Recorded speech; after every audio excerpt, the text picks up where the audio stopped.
sôi rồi. Sang mình cho hai mẹ con ăn ạ.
Con đi dậy được nhé. Có là mình sẽ lấy chiếc con để ăn mình.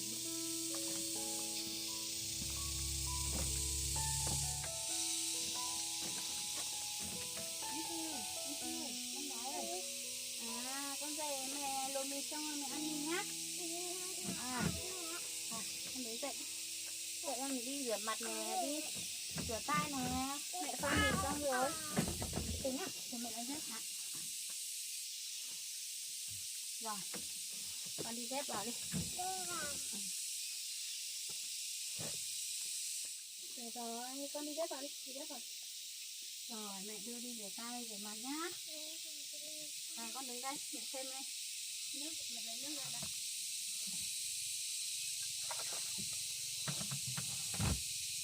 Rồi, đây, đây.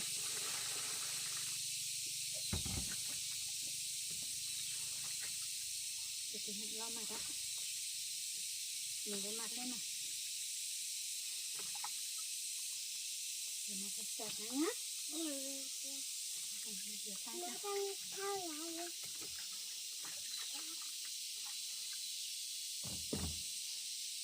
Rồi, sạch sạch rồi. Em mẹ đi ngồi dưới kia đợi mẹ đi.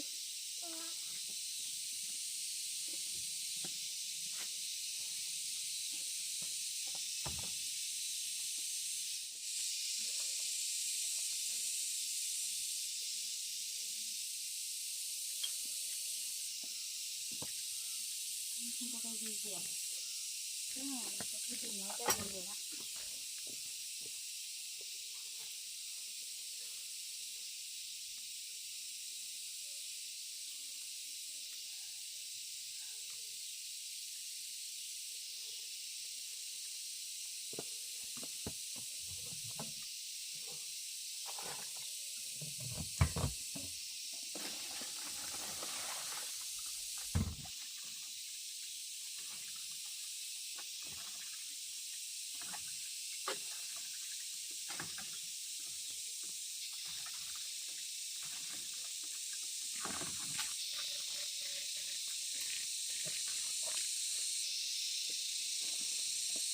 Mẹ sẽ lấy mì cho con ăn nhá.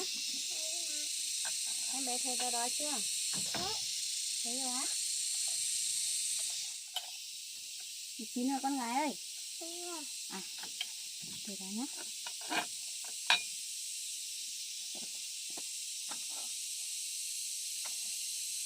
Rồi mẹ đi về đó nhá. Con mình ăn nhá. Rồi.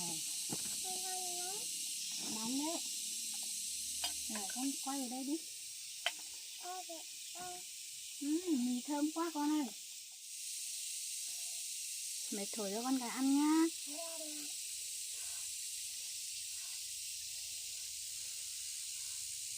Rồi con gái mẹ ăn nào.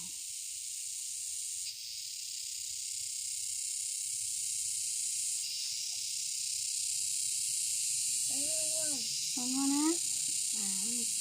Con gái ăn nhiều nhá, mẹ không đói nhá.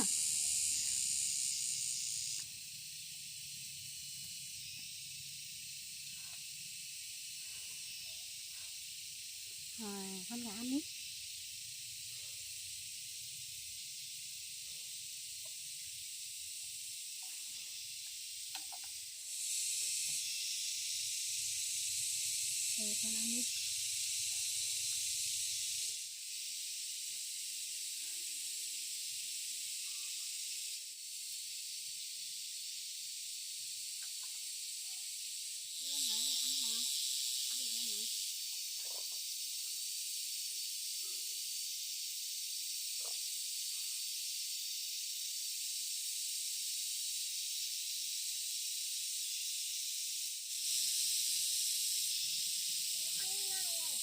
Con ăn no rồi á?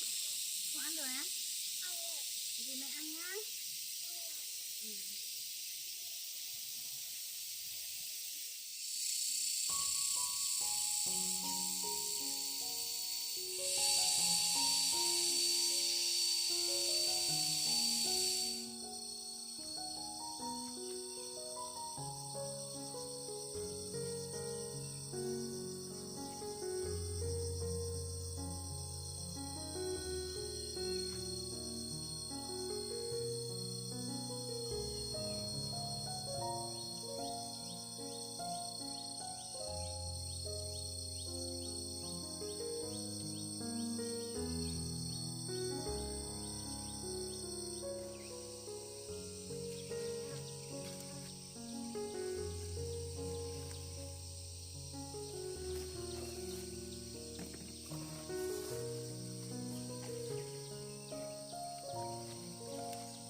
Luộc rất là ngon lắm này.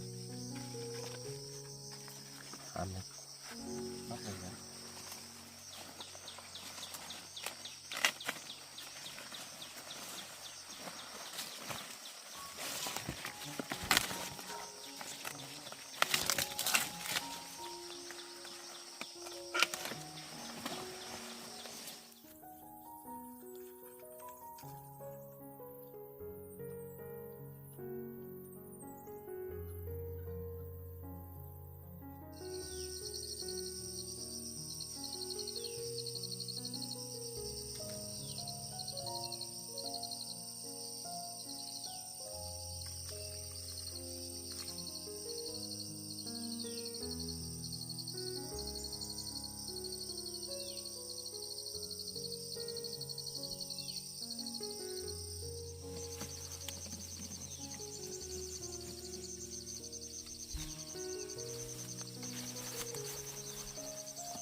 quả dưa đấy to thật này.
Nặng phết đấy.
cái nhỏ từ cái tay từ từ cái trên nó này thế là cô tụi mình nhỏ mình thiệt cho nhỏ nè lọc bông tơ lúc chơi không nó thì toàn đu chơi thì lọc bự nè máu lọc bự là nè lúc chơi nó chỉ bỏ nhỏ lên từ lúc chỉ muốn này nhá hồi vết phé cô thành lúc ấy thì muốn ná là hot chơi nè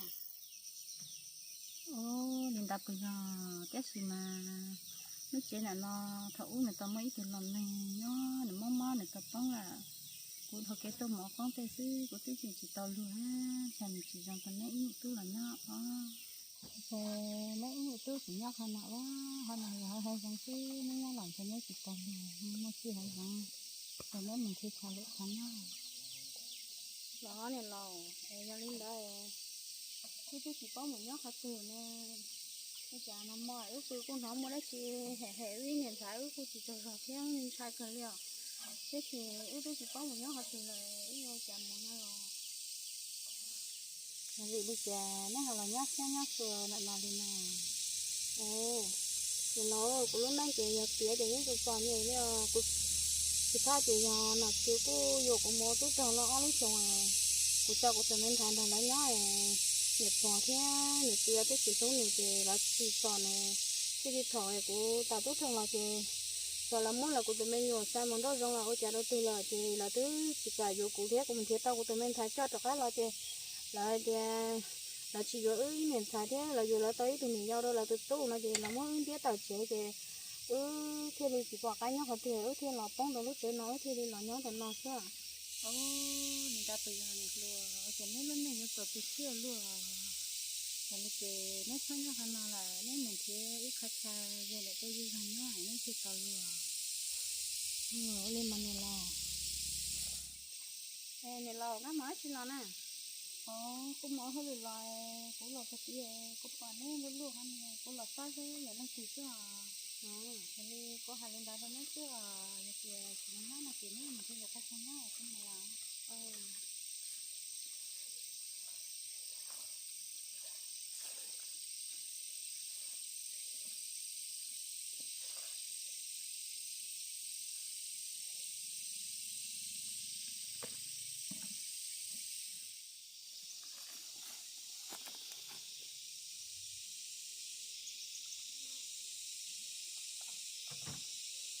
để ăn ấy tôi mình phải như luôn mình để vào cái túi suối lúc có chế nhá để lại đó suy cũng lại một hai sen và tụi nhá sang cả mình nhá lại vào thì là cái to luôn á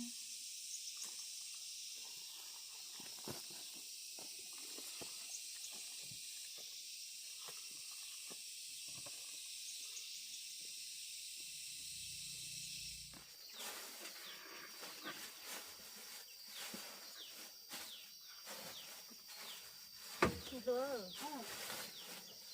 tao cái nói chưa cô tao cái là hàng này thì mấy được phần hàng này cô suy lúc cô chế nhá phần để rồi cái là hái nó tự dùng nhá này nó nên được cũng mình nhá để rồi hay đi hái nó sâu luôn nhưng mà cái bác cơ thế là mình lò thì có thể phôi nó có chế tới nó thì nó phôi dùng xe chứ nó phôi cả xe mình nhá mà cô phôi mà mấy được phần nhé thì nên được cũng mình nhá là để rồi mình nhá để cái nó thì sâu luôn mình đi thì có cháu na chưa thì lúc cô thì có mình nhắc thì thế thì giờ thì có cái món là nó đã chưa nó đã không mòn là bây giờ sau mấy cái thằng nó được cái hàng kia cái chân nó sửa nó còn nữa nhưng mà anh thấy không đi đó đi với bà đó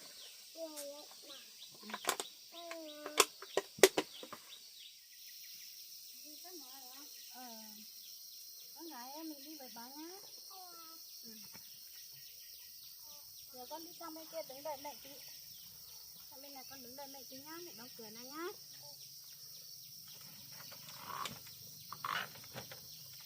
rồi bên đây mẹ bé nào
gì có biết ăn ngô không mà ngô nhìn ngon lắm.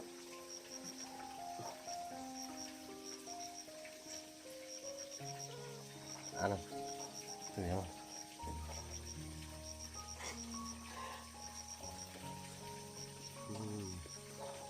Ồ, tạ ơn Chúa.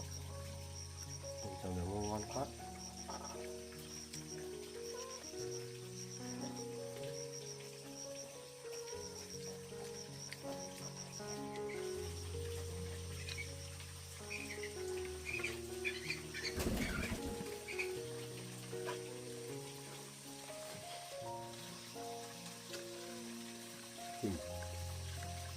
Em không biết ăn ngô tí nữa để anh nấu cơm nhá. Cơm ăn cơm nhá.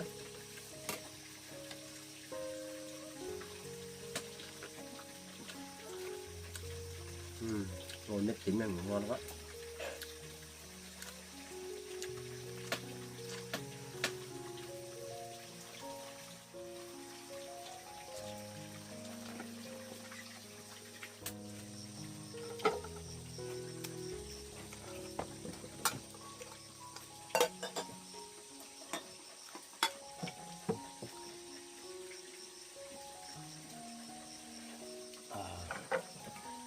Ôi, thử ăn bì xem nào.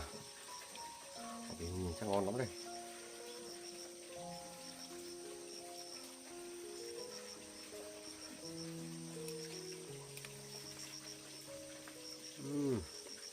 Ngon thật.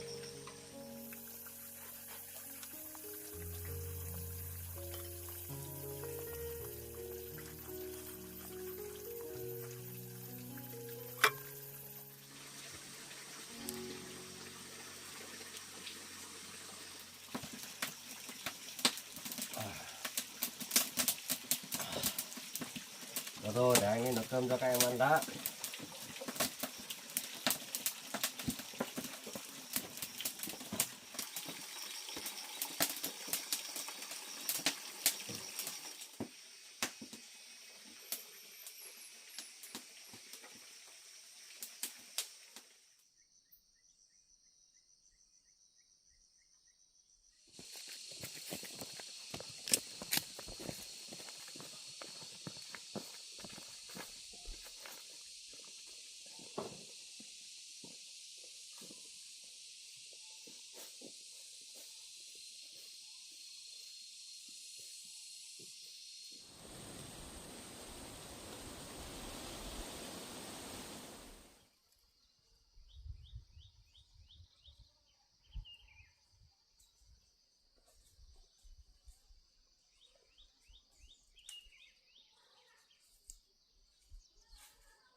Luôn.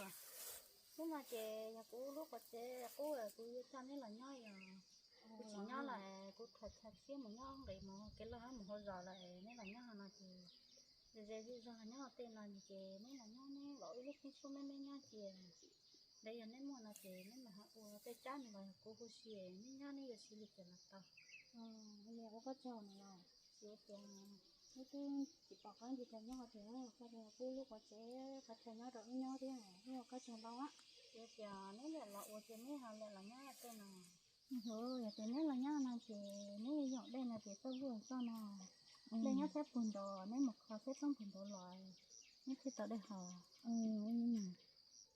nếu chị cô cho nên là sao là sữa cô lúc chị nhá họ hỏi chị thì nó bữa tên ấy chỉ lo chị là chị nên là cô thế chỉ cô bán ấy chỉ một chùa là chị cô mua cô tết rồi nè ít trẻ nè ủa chị tên là chị nè tao lúc cô chỉ mua thế ở các chồng nó này là chị nè ủa xe thì chị là chị xóa chị tên nè chị tao là chị nè là nàng cũ nhá đúng không nhưng mà sao á ôi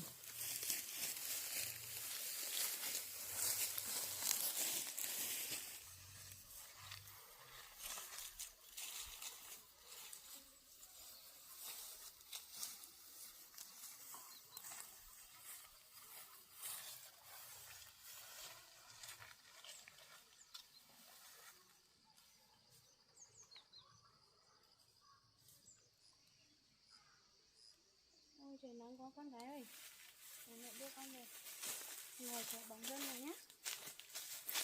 Con đứng đây đợi mẹ nhá. Mẹ. Bỏ con lo chúng con lại đi chặt lá chúa về. Đấy.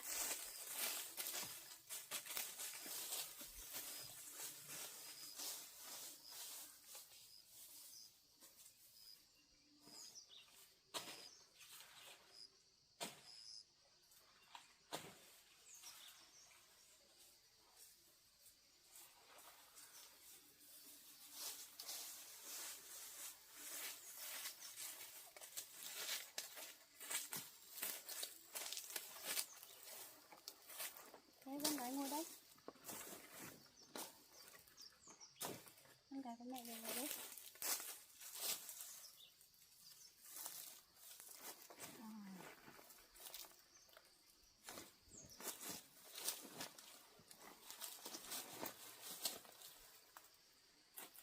Nằm đấy con ạ.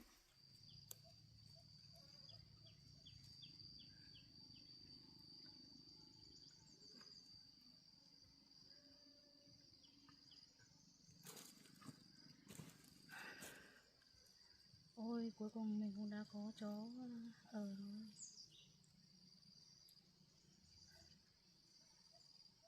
Mình nghỉ ngơi một lúc nữa mình sẽ cố gắng chặt cây để dựng một túp lều cho mẹ con ở.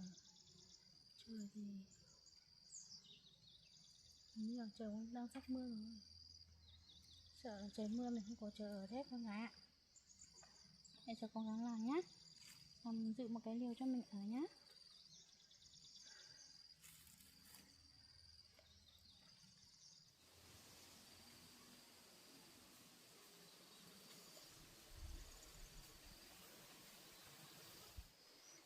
Con gái, con khóc nữa không?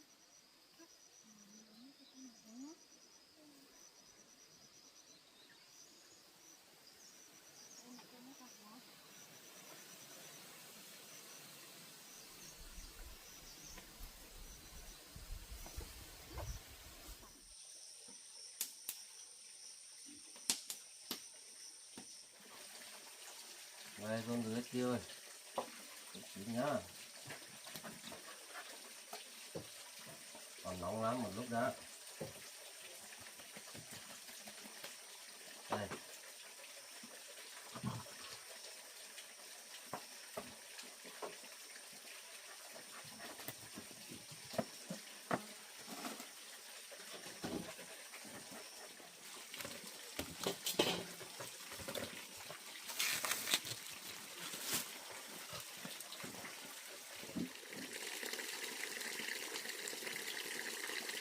Nhà trong nhà nhá. Anh đi một lúc anh về nhá. Không là đi chơi đâu xa đấy.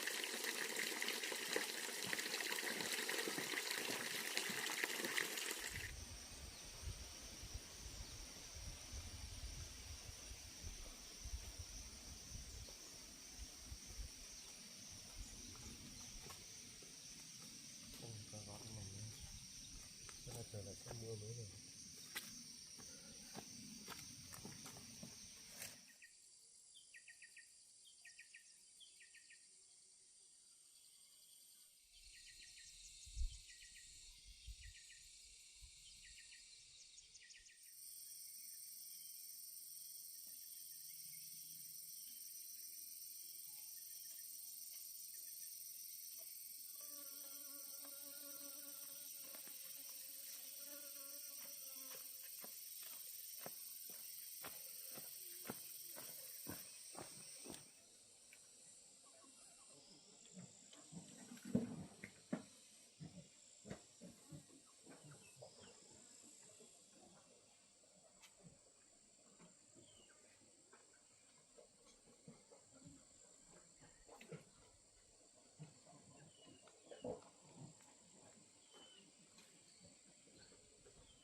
Ô, nhất thế là tí nói tí. Ô, Thì lúc đó là sẽ có phương là được. mất rồi đi à? Chỉ là tôi là nên mình xưa. Ăn một chết. Ô, nhất là to này. Một chết rồi mà. Sẽ có phương này, sẽ có phương một chết rồi. Bây giờ to. Cái gì? ô nó nè sao xóm mua phua bây giờ đi vô làm nhà thôi rồi rồi nó thì cô liệu nó nè đây lòng lọ các chị tôi hiểu là các bạn nhá rồi cứ cô nhớ dòng thế xưa ấn đồ họ nè cũng mó khó rồi bây giờ có dòng chỉ thế tầm đây lòng là các chị tôi hiểu thì á alo nên đây có chỉ tôi hiểu này nhớ dòng thế à sao lại nhá rồi thế sẽ có cô chị bao quá chị mama cho nhà khó chị tao nhà khó rong nó mía rồi giờ rồi tí lớn này tí tại kỳ sân gió này cũng muốn đẹp cũng về trên này cũng một số xe của đã lấy cho bác cứ là không no nằm cũng sẵn ra cứ cho tí lưỡi chẳng chuối cho từ là xía cô để lấy cho là chế quý lành sư cũng nó chỉ riêng thế lưỡi của ngài lấy khó trong phái tròn đấy nè các chị các hai đứa các chị nó đây lấy cho to cả tôi múa nè mỗi lúc còn đây nó các hai đứa múa lo nhà mà các hai đứa múa lo ít cho mà ít luôn tao đi à mấy lúc cột xe rồi hà li nín chết cũng được cái gì nó nhìn tôi có chỉ mà sao mà lấy cột to mà nhớ chế các tiếng anh như tôi đã ứng đầu tôi cứ như vậy anh chị cũng được cái gì đi lúc cột xe mà hà li lúc cột xe hà li chị mua tiền thao đâu cúp à linh đã li có tiền chỉ làm một chị chỉ mua gió mà chị cũng được cái gì nó nhìn tôi có chứ linh đã có đấy cháu này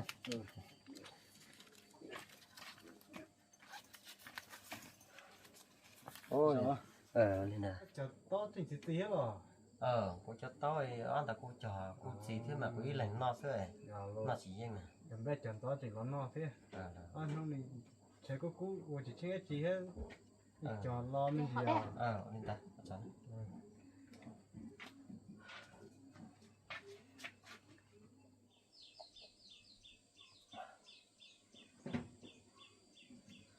xử lý thì một phố đu lọ kiểu là một nè chị của tôi trở nên nó xứ cúi mà chế lại là lừa giàu một nay một xe này chị tôi hiểu cúi đi lừa nó xem mặt của cái nhà mình gì trái cái nhà plot mình gì trái plot mình gì trái mua to luôn đấy chạy diễn đâu làm nè như cái mềm có lên lên lò gạch tí lò tàu ưa tí lượng cái lò phút đầu ưa chưa chạm được mình một có chỉ mới giống hai chị một ly chén đi có ha tí ní có đây lò tàu nào ha cái tiêu từ cứ là rau siêu cho lo tí nữa chỉnh tí lượng chẳng cái tàu ưa cái tiêu nó cuốn về họ sẽ ở một chỗ từ kia sao mà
mẹ sẽ về lấy ố cho con.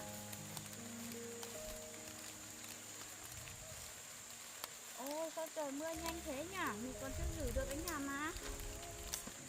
Rồi lái xe ô vào nhá.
là cái túi đây nhá con gái nhá.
nào.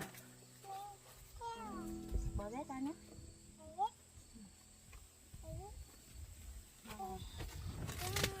Ngồi đi, ngồi xuống đi.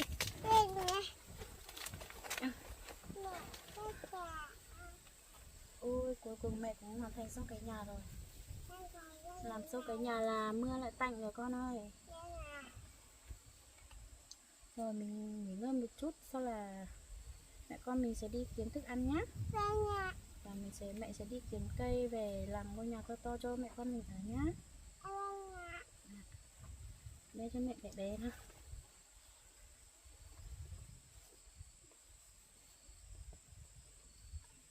Tóc của con ướt hết rồi hả?